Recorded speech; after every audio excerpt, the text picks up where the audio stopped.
विरक्त हो, ध्यान देकर सुनो।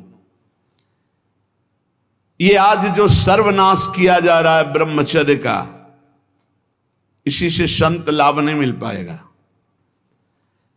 चाहे गृहस्थ हो, संतानोत्पत्ति के लिए धर्म पूर्वक अपनी पत्नी से सहवास करने की शास्त्र आज्ञा करता है। ब्रह्मचर्य सेवन से अमोघ लाभ प्राप्त होता है। पहला, ब्रह्मचर्य सेवन से लाभ, संत संग का पहला लक्षण है आचरण की पवित्रता। आचरण की पवित्रता, इंद्रियों की शांति। इंद्रियों की शांति अर्थात ब्रह्मचर्य, प्रत्येक इंद्रिय का ब्रह्मचर्य। ब्रह्मचर्य से तत्काल प्रभाव बढ़ता है। क्या? स्मरण शक्ति। बहुत ध्यान देने की बात है। अगर आपको भगवत स्मृति में डूबना है तो आपको ब्रह्मचर्य का पोषण करना पड़ेगा, चाहे जो हो। इसके बिना स्मरण शक्ति आपकी काम नहीं करेगी। स्मरण शक्ति बहुत प्रवीण, एक बार जो सुन लिया उसका सैकड़ों बार मनन हुआ, मनन होकर उसके आगे धारणा शक्ति। जो ब्रह्मचारी नहीं, स्मरण शक्ति नहीं होगी, धारण करने की शक्ति नहीं होगी, खोखला जीवन हो जाता है। स्मरण शक्ति, धारणा शक्ति और संकल्प शक्ति। इतने बजे जगना है, इतना करना है, ऐसे चलना है, ऐसे सब होगा। और जब ब्रह्मचर्य नहीं तो चाहे 1000 बार संकल्प करो, तुम्हारे काम में नहीं आएगा। स्मरण शक्ति, धारणा शक्ति, संकल्प शक्ति, इच्छा शक्ति जिसे कहते, और उत्साह शक्ति और शरीर शक्ति, ये शक्तियां उसके अंदर प्रकाशित होती हैं जो ब्रह्मचर्य का पोषण करता है। स्मरण, धारण करना, जो संकल्प नियम ले उसका अक्षरशः पालन करना, और उत्साह बना रहना, और शरीर में स्फूर्ति रहना। ब्रह्मचर्य एक विलक्षण महाव्रत है। ब्रह्मचारी का सौंदर्य प्रस्फुटित होता है। एक नूर उसके चेहरे पे झलकता है जो ब्रह्मचर्य को धारण करता है। एक नवीन आकर्षण, बालवत चेहरा, एक आकर्षण होता है भागवती। और जिसका ब्रह्मचर्य पुष्ट होने लगता है, उसके शरीर से सुगंध आने लगती है। सुगंध, जो भोगी पुरुष होता पास से निकल जाए तो दुर्गंध निकलेगी, और जो ब्रह्मचारी होगा तो उसके शरीर में सौरभ होगी। ब्रह्मचारी का एक एक रोम तेज से युक्त होने लगता है। चेहरे पर हर समय प्रफुल्लता, मुस्कान,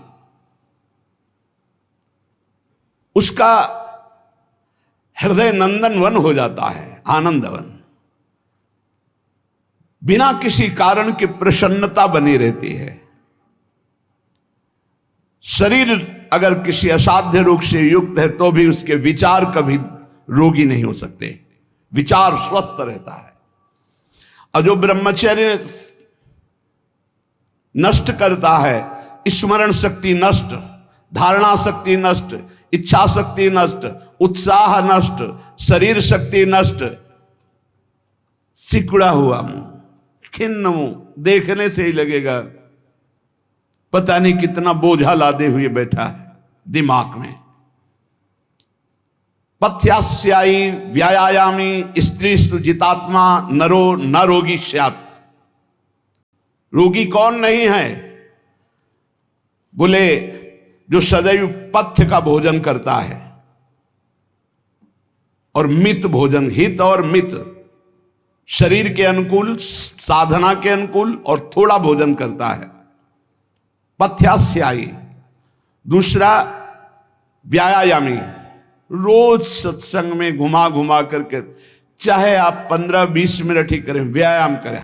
2-3 किलोमीटर आप दौड़ो, चलो बाहर दौड़ने के लिए, नहीं तो ऐसे यंत्र चल गए, ट्रेडमिल, ऐसे यंत्र चले हैं, उसी में दौड़ लो। नहीं ट्रेडमिल तो दौड़ लगाओ। शरीर को एक बार पसीना पसीना करो, थोड़ी सी बैठक, थोड़ी सी थोड़ा व्यायाम करो। ये साधना के लिए, भगवत प्राप्ति के लिए कह रहे हैं, कोई कुश्ती लड़ने के लिए नहीं कह रहे। ये जरूरी है। पथ्यास्यायी, पथ्य का भोजन, मित भोजन करने वाला, और व्यायामी, और स्त्रीषु जितात्मा। स्त्री शरीर है तो पुरुष की तरफ नहीं, पुरुष शरीर तो स्त्री की तरफ नहीं। जितात्मा, आकर्षित ना होना। नरो न रोगी स्यात्, उसे रोगी नहीं कहते, भले वह साध्य रोग से ग्रसित हो। और अगर ये नहीं है तो वो रोगी ही है। आज नहीं तो कल पता चल जाएगा कि वो रोगी है। साधना करने वालों के लिए इंद्रियों को पावन करना, इंद्रियों को संयम में रखना बहुत आवश्यक है।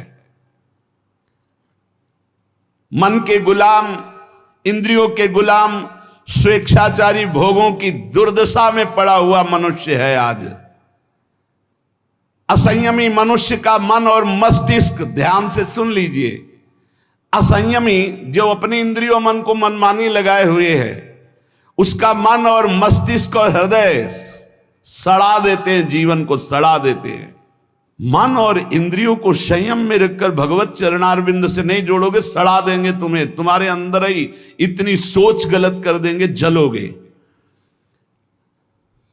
जो ब्रह्मचर्यहीन है, मनमानी आचरण करता है, ध्यान से सुनो। पहला लक्षण अशांत, दूसरा कहीं मन न लगना, अस्थिर चित्त, तीसरा अस्वस्थ, चौथा मलिन स्वभाव, हीन स्वभाव। किसी भी कार्य को कह दो सबसे पहले ना, उत्साहहीन, हर कार्य के लिए बोझा मानना, ना कर देना, सदा के लिए भय का डेरा पड़ जाना अंदर। ये देखो शास्त्र है, ये महापुरुषों के द्वारा लिखा हुआ, जिन्होंने अनुभव किया सबके मनों में अपने मन को मिलाकर। इंद्रियों का जो असंयम है वो हर तरह से मनुष्य को नष्ट कर देता है। लोग अंदर का सुधार नहीं करते। जहां जहां असंयम है वहां वहां अशांति है, दुख है, बेविचार है, संयम विहीन जीवन, शुष्क उदासहीन पशुवत जीवन है। पूर्ण ब्रह्मचर्य तो देश का, समाज का, आत्मा का, सबका परम लाभ, अपना परम लाभ। चाहे गृहस्थ हो चाहे विरक्त, जरूरी है अपनी शक्ति को नष्ट करना, आवश्यकता के अनुसार धर्मयुक्त प्रयोग तो ठीक है। हम तो प्रणाम करते हैं उन गृहस्थों को जो गृहस्थ होते हुए ब्रह्मचर्य का नियम वृंदावन में लिए हुए और दूर दूर जगह देशों में रहते हैं और ब्रह्मचर्य का नियम लिए हुए। एक तो परिवार अमेरिका में है, आए हुए हैं कुछ समय से, भी हम वृंदावन में सत्संग में भी होंगे। सब सुविधा, अमेरिका जैसे देश में रहने यहाँ सब सुविधाएं, और बड़े ही सरल सात्विक वृत्ति से, और हितधाम में कसम खाई थी ब्रह्मचर्य की कि हम दोनों मिलकर के कसम खाते हैं कि आज के बाद ब्रह्मचर्य रहेंगे। कैसा जीवन! अपने तो कितने ऐसे परिवार हैं, हम तो उनको प्रणाम करते हैं जो एक साथ पति पत्नी रहकर संयम पूर्वक जीवन व्यतीत कर रहे हैं। बलिहारी भगवान की असीम कृपा है, जिसके संग का डर बना रहता उसी संग में रहकर दोनों निकल गए। कितनी बड़ी अहेतुकी कृपा! ये है आश्चर्य, ये है आश्चर्य। रात दिन एक साथ रह रहे हैं, फिर भी कसम खा के ब्रह्मचर्य रहे हैं। कितनी अपार कृपा श्री जी की! कैसा मन कर देती है श्री जी, नहीं तो बहुत कठिन है, बहुत कठिन है। वही जानते हैं जो इस मार्ग में चलते हैं। जो आचरणहीन है, जिसका भोजन ठीक नहीं है, अब लाख बार कहा जाता है सतोगुण भोजन करो, सात्विक भोजन करो। बाजार का ये अमुक चीज आनी चाहिए। कितने ऐसे बाजार की पैकिंग की चीजें निकलते हैं जिसमें कीड़ा रेंगते हुए चलते हैं। आप फिर पता नहीं कौन सी बुद्धि लोगों में फैल रही है कि घर का दाल रोटी बना करके नहीं खाएंगे, बाजार का आना, ऑनलाइन आना चाहिए।